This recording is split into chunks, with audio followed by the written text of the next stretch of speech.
만약 여러분 교회에서 식당 vs 카페 밸런스 게임을 한다면 결과가 어떻게 나올까요? 아마 충격받으실 겁니다. 당신은 어떤 선택을 하시겠습니까? 만약 여러분이 다니는 교회에서 이런 밸런스 게임을 한다고 생각해보세요. 우리 교회에 공간이 하나밖에 없다면 식당과 카페 중 무엇을 선택하시겠습니까? 10년 전이라면 당연히 식당이었겠죠? 그런데 지금은 어떨까요? 실제로 제가 몇 개 교회에서 비공식적으로 물어봤는데 결과가 정말 충격적이었어요. 특히 연령대별로 완전히 갈리더라고요. 60대 이상은 식당이 더 많고 20, 30대는 압도적으로 카페 그리고 40, 50대는 이 결과는 나중에 공개할게요. 그런데 여기서 더 놀라운 건 이 변화가 단순히 개인 취향의 문제가 아니라는 겁니다. 한국교회 60년 역사를 뒤바꾸는 거대한 패러다임 전환이 일어나고 있어요. 오늘 이 영상 끝까지 보시면 왜 우리가 식탁에서 카페로 넘어갈 수밖에 없었는지, 그리고 이것이 단순한 트렌드가 아니라 사육의 본질과 연결된 이야기라는 걸 깨닫게 되실 겁니다. 마지막에는 현대판 우물가 이론까지 공개하니까 끝까지 놓치지 마세요. 오늘의 교회, 왜 식당에서 카페인가? 사라져가는 식탁 나눔과 새로운 만남의 장. 한국 교회사 속에서 식탁 나눔은 단순한 식사가 아니었습니다. 일제강점기와 전쟁, 가난한 시절을 거치며 교회는 이웃과 성도들에게 한 끼 식사를 나누는 사랑의 식탁이자 공동체 결속의 중심이었습니다.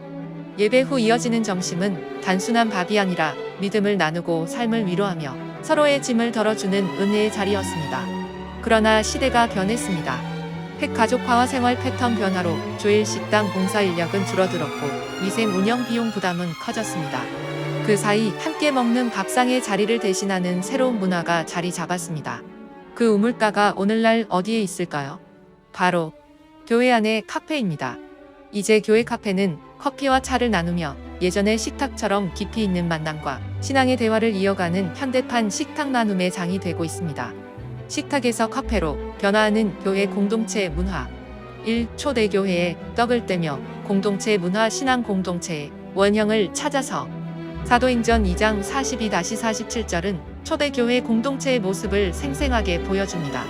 그들이 사도의 가르침을 받아 서로 교제하고 떡을 떼며 오로지 기도하기를 힘쓰니라.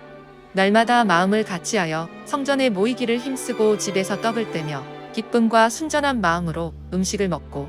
여기서 주목할 점은 떡을 떼는 행위가 단순한 식사가 아니었다는 것입니다. 이는 코이노니아의 구체적 표현이었습니다. 헬라어로 교제를 뜻하는 코이노니아는 함께 나눔이라는 의미를 담고 있으며 초대교회에서 음식을 나누는 것은 생명과 사랑, 그리고 믿음을 공유하는 영적 행위였습니다. 당시 로마 사회에서 식탁은 계급과 신분을 구별하는 공간이었습니다.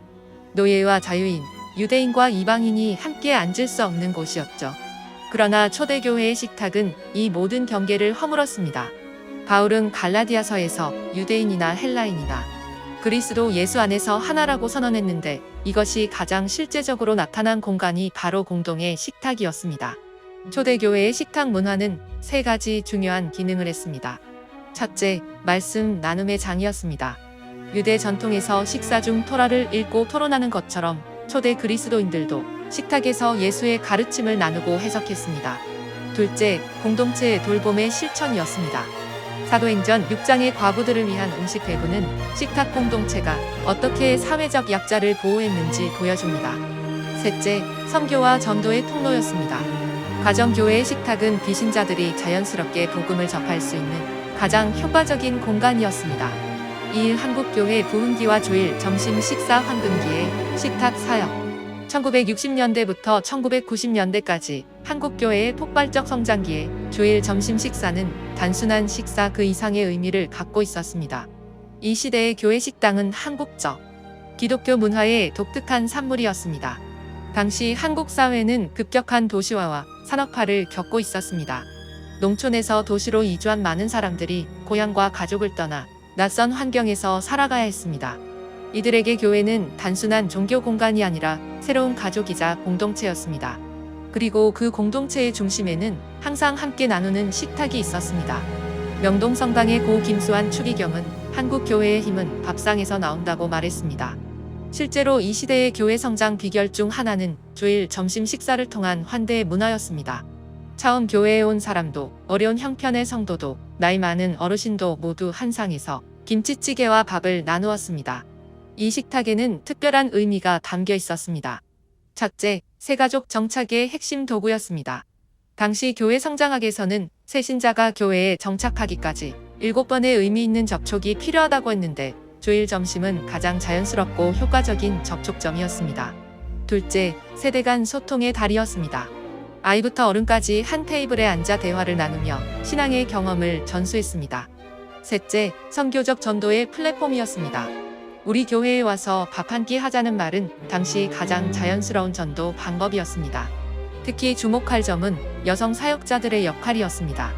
권사님들과 집사님들이 새벽부터 음식을 준비하고 설거지와 뒷정리까지 담당하는 헌신적 봉사는 그 자체가 하나의 사역이었습니다. 이들의 수고를 통해 교회는 집 같은 교회, 가족 같은 공동체라는 정체성을 형성할 수 있었습니다. 3. 시대 변화와 식탁 문화의 한계 변화하는 라이프 스타일의 도전. 2000년대 들어서면서 한국 사회의 급격한 변화는 교회 식당 문화의 큰 도전이 되었습니다. 이러한 변화는 단순히 교회 내부의 문제가 아니라 사회 전체의 구조적 변화와 맞물려 있었습니다. 먼저 가족 구조의 변화입니다. 1960년대 평균 가족 구성원이 5.6명이었다면 2020년대에는 2.3명으로 줄어들었습니다. 핵가족화를 넘어 1인 가구가 30%를 넘어서는 상황에서 대가족 중심의 식탁 문화는 더 이상 현실적이지 않게 되었습니다. 특히 젊은 세대들에게 큰 상에 둘러앉아 함께 먹는 식사는 낯설고 부담스러운 경험이 되었습니다. 여성의 사회 진출도 중요한 변화 요인이었습니다. 과거 교회 식당의 핵심 인력이었던 여성들이 사회 활동에 참여하면서 주일 아침부터 음식을 준비하고 뒷정리까지 담당하는 봉사는 현실적으로 어려워졌습니다. 맞벌이 부부가 늘어나면서 주일도 가족과의 시간으로 활용하려는 경향이 강해졌습니다. 생활 패턴의 다양화도 주요한 변화였습니다. 과거처럼 모든 성도가 오전 예배 후 점심시간까지 교회에 머무르는 것이 당연한 일이 아니게 되었습니다. 오후에 다른 약속이 있거나 가족 시간을 보내려는 사람들이 늘어나면서 주일 점심 참석률은 지속적으로 감소했습니다. 경제적 부담도 무시할 수 없는 요소였습니다. 식재료비, 가스비 등의 지속적인 상승으로 교회 식당 운영 비용이 크게 증가했습니다.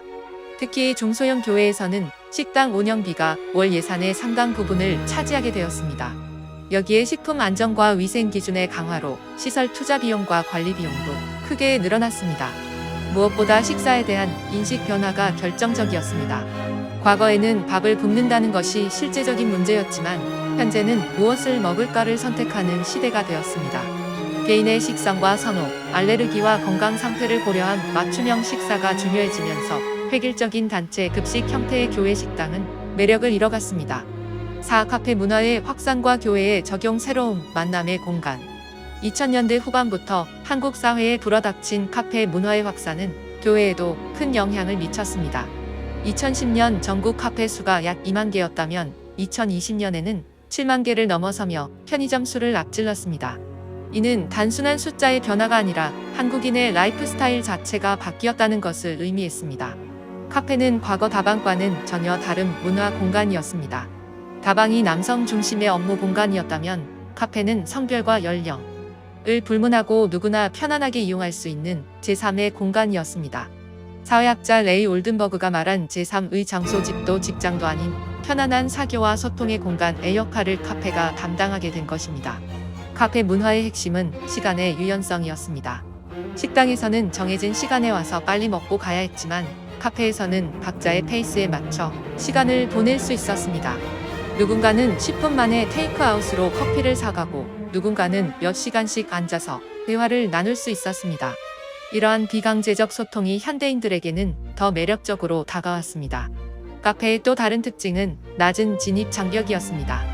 식당에서 함께 식사하는 것은 어느 정도 친분과 시간 투자를 요구했지만 카페에서 커피 한 잔을 마시는 것은 훨씬 부담이 적었습니다.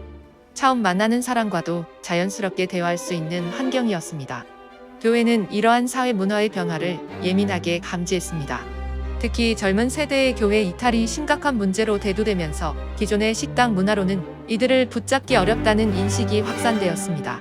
20, 30대에게 주일 점심 함께 먹고 가요는 오히려 부담스러운 제안이 되어버린 상황에서 커피 한잔 하면서 이야기해요는 훨씬 자연스러운 접근이었습니다. 교회 카페의 초기 모델은 주로 대형 교회를 중심으로 확산되었습니다. 여의도 순복음교회, 온누리교회, 사랑의 교회 등이 교회 내 카페를 오픈하면서 성공 사례를 만들어갔습니다. 이들 교회의 카페는 단순히 커피를 파는 공간이 아니라 새로운 형태의 사역 공간으로 기획되었습니다. 교회 카페의 장점은 명확했습니다. 첫째, 운영 효율성입니다. 식당에 비해 인력과 시설, 재료비 부담이 훨씬 적었습니다. 둘째, 시간 유연성입니다. 예배 시간 외에도 언제든지 이용할 수 있어 교회 공간의 활용도가 높아졌습니다. 셋째, 접근성입니다. 지역 주민들도 부담 없이 들를 수 있는 열린 공간이 되었습니다. 5. 교회 카페, 현대판 우물가. 새로운 만남과 사역의 플랫폼. 예수님이 사마리아 여인을 만나신 야곱의 우물가는 기독교 역사상 가장 인상적인 전도의 현장 중 하나입니다. 이 이야기가 오늘날 교회 카페와 어떤 연관성을 갖는지 살펴보면 현대 교회 카페의 사역적 의미를 더 깊이 이해할 수 있습니다. 우물가는 당시 사회에서 자연스러운 만남의 장소였습니다. 물을 기르러 나온 사람들이 모이는 곳이었고 정보를 교환하고 소식을 나누는 소통의 허브였습니다. 예수님은 바로 이런 일상적인 공간에서 가장 깊이 있는 영적 대화를 나누셨습니다. 생수라는 메타포를 통해 영적 갈증과 구원의 메시지를 전하신 것입니다. 현대의 카페는 우물가와 놀랍도록 유사한 기능을 합니다. 사람들이 갈증을 해소하기 위해 자연스럽게 모이는 공간이고 일상의 대화가 이루어지는 곳입니다. 그리고 교회 카페는 바로 이 공간에서 영적 갈증까지 해소할 수 있는 특별한 의미를 갖습니다. 교회 카페의 사역적 기능은 다층적입니다. 가장 기본적인 차원에서는 환대와 돌봄의 공간입니다. 예배 전후 성도들이 자연스럽게 모여 안부를 묻고 서로의 기도 제목을 나누는 곳입니다. 특히 새 가족들에게는 부담 없는 소통의 첫걸음이 됩니다. 갑작스럽게 식사 함께 하실래요? 라고 초대받는 것보다 커피 한 잔 어떠세요? 가 훨씬 자연스럽습니다. 더 나아가 교회 카페는 상담과 나눔의 공간으로 활용됩니다. 목회자나 평신도 지도자들이 성도들과 1대1 만남을 갖는 장소로 최적화되어 있습니다.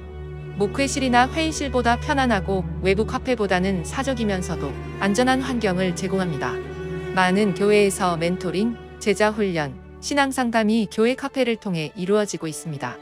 지역 사회와의 연결점 역할도 중요합니다. 교회 건물은 종종 지역 주민들에게 접근하기 어려운 공간으로 인식되지만 교회 내 카페는 열린 공간의 역할을 합니다.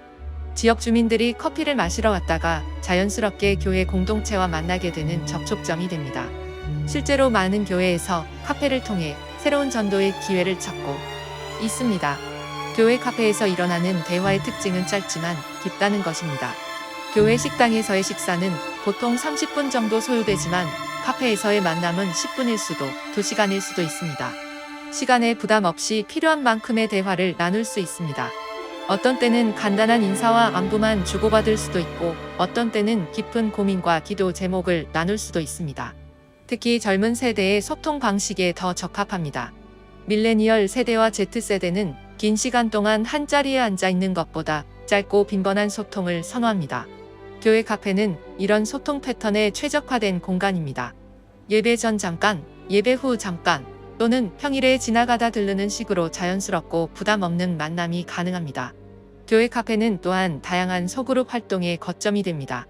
성경 공부, 기도 모임, 찬양팀 연습, 청년 모임 등 다양한 소그룹들이 카페 공간을 활용합니다.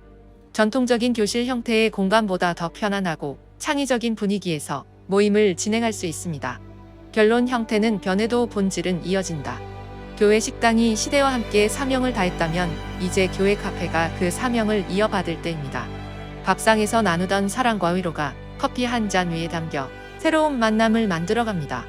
교회 카페는 단순한 휴식 공간이 아니라 복음이 흘러가는 사역의 플랫폼이자 현대의 우물가입니다. 중요한 것은 형태가 아니라 본질입니다. 음식이든 커피든 그 안에 담긴 마음과 목적이 하나님의 사랑을 전하는 것이라면 교회 카페는 분명 교회의 새로운 사역 도구가 될 것입니다. 초대교회의 떡을 떼며 나누었던 코이노니아 정신이 한국교회 부흥기에 주일 점심 식탁에서 꽃피웠던 환대와 섬김의 마음이 이제 교회 카페에서 새로운 형태로 계속되고 있습니다. 시대는 변했지만 사랑과 사람을 잇고 사랑과 하나님을 잇는 교회의 본질적 사명은 변하지 않았습니다. 앞으로 교회 카페가 단순히 트렌드를 따르는 공간이 아니라 진정한 의미의 사역 공간으로 자리 잡기 위해서는 분명한 목적 의식과 전략이 필요합니다. 그리고 그 길에 교회 카페 연구소가 함께하겠습니다. 우리는 단순히 카페를 여는 방법을 가르치는 것이 아니라 왜 교회에 카페가 필요한지, 어떻게 하면 카페를 통해 더 효과적인 사역을 할 수 있는지, 현대인들의 마음에 닿는 진정한 소통의 공간을 만드는 방법은 무엇인지 함께 고민하고 연구하겠습니다.